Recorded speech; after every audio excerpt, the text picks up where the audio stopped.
Good morning. My name is Leslie Williams, and I'm in San Diego, California. And as soon as I turn on my video camera, I start to feel a teeny bit insecure because I hate making videos, even though I like making videos.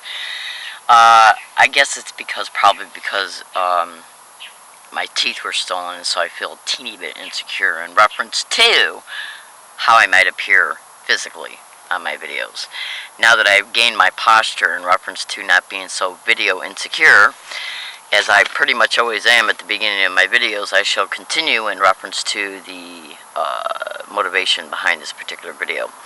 I'm in San Diego, California. My name is Leslie Williams, and I'm making this video in reference to being a target of what is known as organized gang stalking in San Diego, California. And the reason why I'm making this particular video is this is going to be like a melange of just different statements in reference to the participants, the known participants of this crime that's happening towards me. And since organized gang stalking methods occur towards the same type of methods and tactics occur towards every target, I can confidently say that what I'm going to describe is happening towards other targets in the same exact way.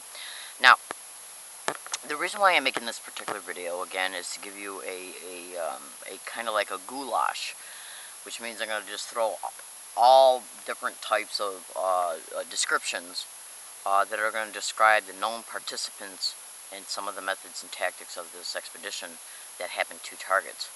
And I'm going to name some employment descriptions that play a direct role in it.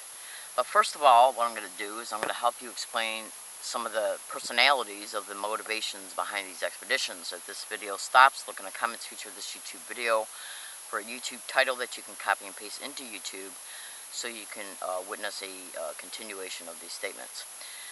And over at UCSD, yesterday I was at this location. I made 3 videos that were a series, one building on top of the other one, of the previous one. I got over to UCSD and they would not let me upload the middle one, the second one, which disrupted the connecting tissue between the first and the third. And this is what they do. Because I'm in San Diego, California, and I'm a target of what is known as organized gang stalking. Now, you can go to YouTube just to give you a sidebar illustration of how they're able to ascertain, in part, in reference to how they know what you're doing. Okay? It's 2 things. Go to Google and type in organized stalking or gang stalking in cyber surveillance. When you witness how many the amount of Google generated responses you get to cyber surveillance, you'll clearly be able to see they're able to deduce what you're doing online. And they do have the technology that is capable of running a lot faster than what you might be attempting to do online, like uploading a video. I'm in San Diego, California. Then go to, I was going to say something, I'm going to backtrack for a second. Then go to YouTube and type in organized stalking or gang stalking in universities. You got cyber surveillance and cyber hindrance, and then you got universities. And I'm being gang stalked, subject to organized stalking. Do the math. When you witness the amount of Google generated responses to these descriptions, you'll clearly be able to see that cyber surveillance is happening towards me on UCSD campus, mostly in the biomedical library. And let me tell you another thing about the biomedical library. Recently they approached me and told me if I'm caught taking videos of anybody, I'm going to be evicted and banned. And the person who told me I would be evicted and banned was a library security guard who was caught on digital audio file saying gang stalking to the employee, okay, that accused me of taking a video picture of him when I wasn't. And this was done in order to fearmonger that I was going to be evicted from the library, because it's at the library I do my research, and it's where a lot of the exposure is occurring concerning the participants of this organized gang stalking expedition towards me. Now, I'm in San Diego, California, and this is one of the clear audacities of how these individuals operate.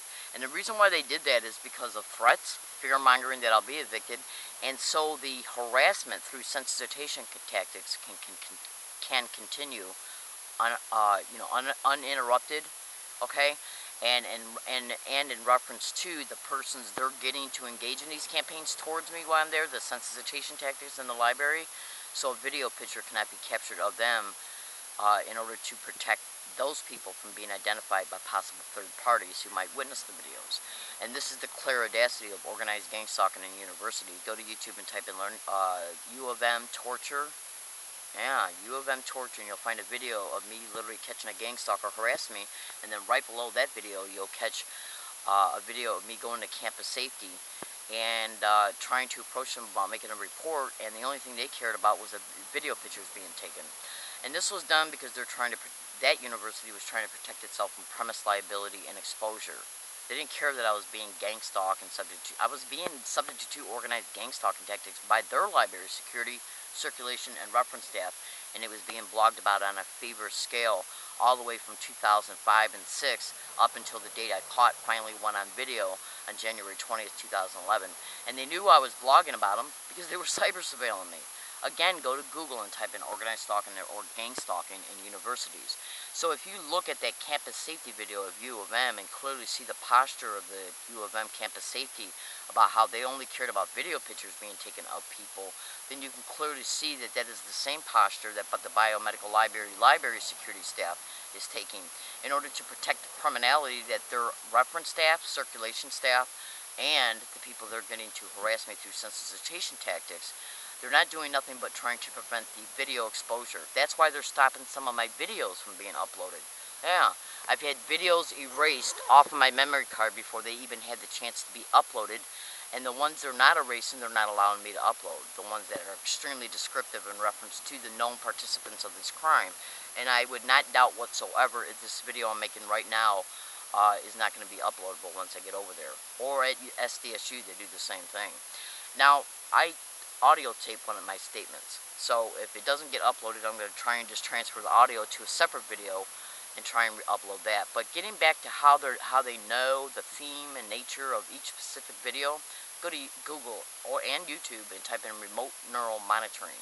In that PDF file that you'll eventually find, look for the one that says remote neural monitoring, freedom from covert harassment and surveillance. It talks about how they can piggyback on the RF filtering of any device, especially video cameras. And as a result, they can compromise the internal functions of it, erase data, shut it down, drain batteries, anything. Now, so, go to YouTube and type in cell phone hacking and gang stalking. They can literally use a person's cell phone to be able to ascertain what is going on in the environment of a target by piggybacking on the frequency of that, and then using the speaker, which is what you talk into when you use a cell phone, as a listening device. So am I being listened to right now? These tactics and methods sound crazy, but understand this. I am the target of this crime. I am not the perpetrator, so I did not develop their methods, tactics, and resources. These are the resources they have on their end, and these are the methods they use in their expeditions. Just because I'm describing them doesn't mean I'm crazy. And if you Google and YouTube exactly what I'm saying, you'll clearly be able to see that there's targets all across America saying the same exact thing. So they had to be able to deduce what descriptive videos I'm making in reference to the theme of the statements in order to deliberate what they're going to allow to be uploaded and what they're not. Over at UCSD, when I'm making the videos here, at this location, I'm at San Diego, California, my name is Justin Williams. There's undeniable, undisputable proof online this crime is happening towards me. Look in the comments feature of this YouTube video for a description of just a small section of the undeniable, undisputable, physical, tangible proof that you can literally witness that this crime is happening towards me. I'm in San Diego, California. Today's date is October 24th, 2012.